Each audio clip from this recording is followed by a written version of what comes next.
Mesdames et messieurs, soyez les bienvenus au rendez-vous de l'information sur Ecclesia TV. Voici les titres. Pôle scientifique de Bingerville, une journée annuelle des stages et d'insertion professionnelle a été ouverte à l'intention des diplômés le jeudi dernier. L'objectif de cette initiative est de contribuer à l'amélioration de l'employabilité de ces jeunes qui constituent une priorité gouvernementale. Et puis au Nigeria, les pharmaciens déplorent l'impact du Covid-19 sur le secteur pharmaceutique. Ces derniers affirment clairement que la hausse des prix des médicaments est due à la pandémie actuelle.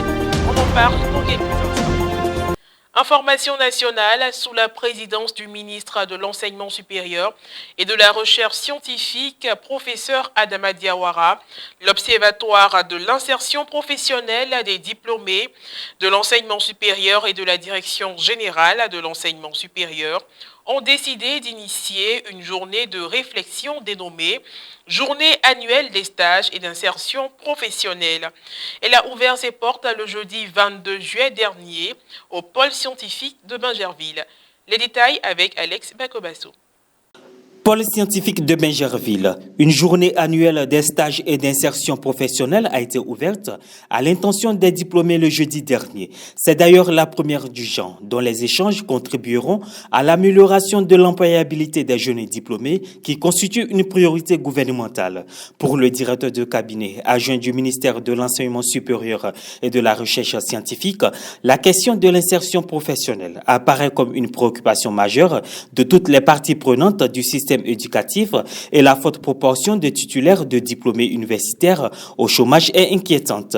Les universités et les grandes écoles publiques ou privées ne devraient plus se contenter de produire des diplômés, mais offrir aux apprenants des formations de qualité afin de mieux répondre aux attentes des marchés de l'emploi. Cela constituera, à n'en point douter, une solution à la question cruciale du chômage que nous connaissons dans notre pays.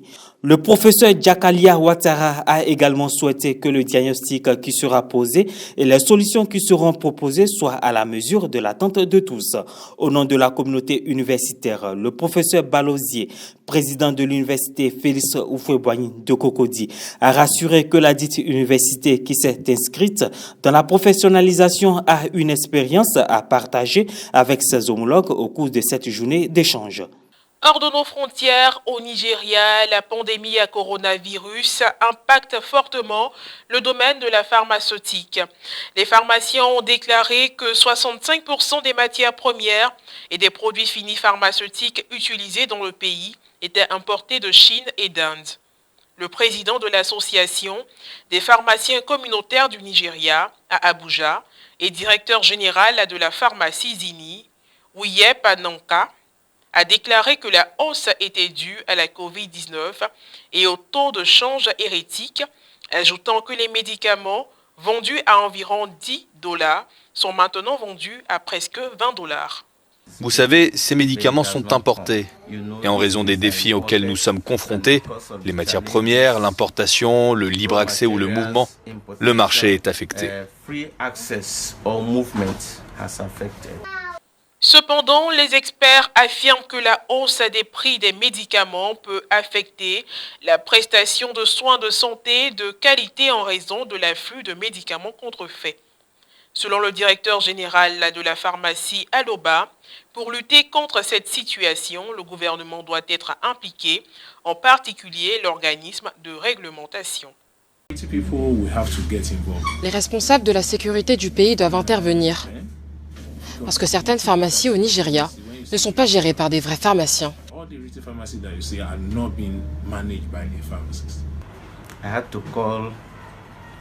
J'ai dû rappeler un fournisseur de vente en gros pour retourner un médicament très viable.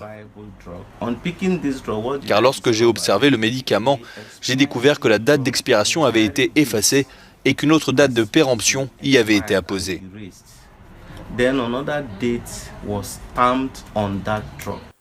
Plus de 70% de ce que le pays utilise pour produire des médicaments sont importés de Chine, d'Inde et d'Europe. Le marché des médicaments au Nigeria dépend uniquement des devises étrangères.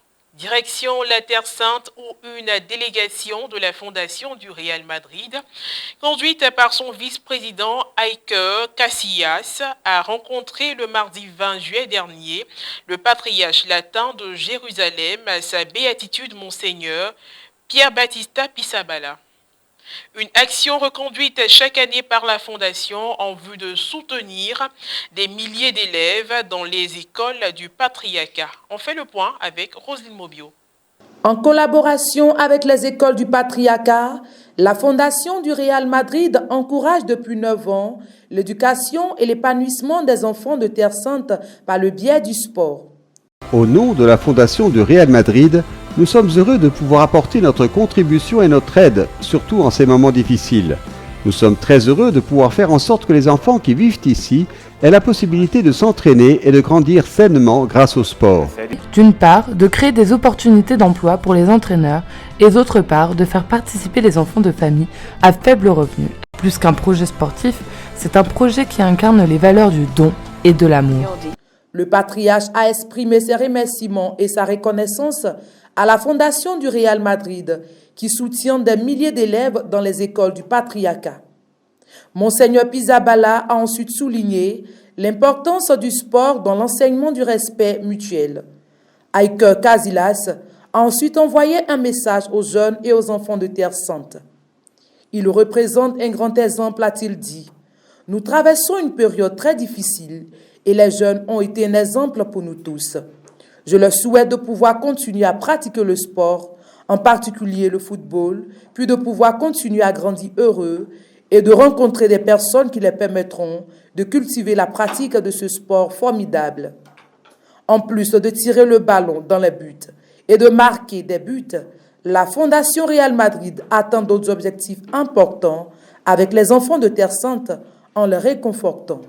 Toujours en Terre Sainte, cette fois-ci, allons à la découverte de parties des murs de Jérusalem datant de la période du premier temple. Les fouilles archéologiques menées par l'autorité israélienne des Antiquités ont permis au jour des vestiges des murs de la ville, construits à l'âge du fer datant de l'époque du premier temple du royaume de Judée, dans la section qui partageait Jérusalem de l'Est. Nous sommes situés sur le côté est du parc national de la ville de David.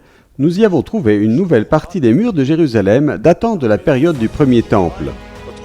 La section nouvellement découverte relie deux sections précédemment excavées sur le côté est. Dans les années 1960, l'archéologue britannique Kathleen Kenyon a découvert une section de murs datant de la période du royaume de Judée dans la partie nord. Environ 10 ans plus tard, l'archéologue Yigal Shiloh a découvert une longue section de murs lors de fouilles. Cependant, au fil des années, il a été soupçonné que ces découvertes faisaient toute partie des murs de la période du premier temple. Entre ces deux sections, il y a une différence de hauteur de 70 mètres. Au fil des ans, nous n'avons jamais réussi à trouver le lien entre ces deux sections.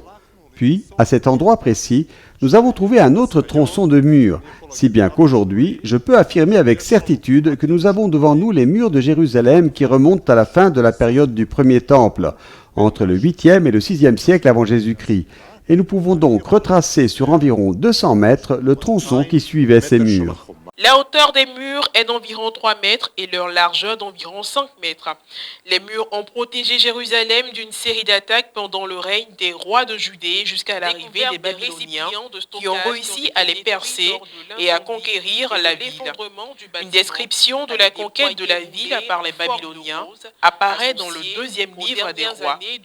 Les traces du grand incendie qui a dévoré Jérusalem et de la destruction opérée par les Babyloniens sont visibles dans le bâtiment qui se trouvait à côté du mur, découvert lors des fouilles précédentes.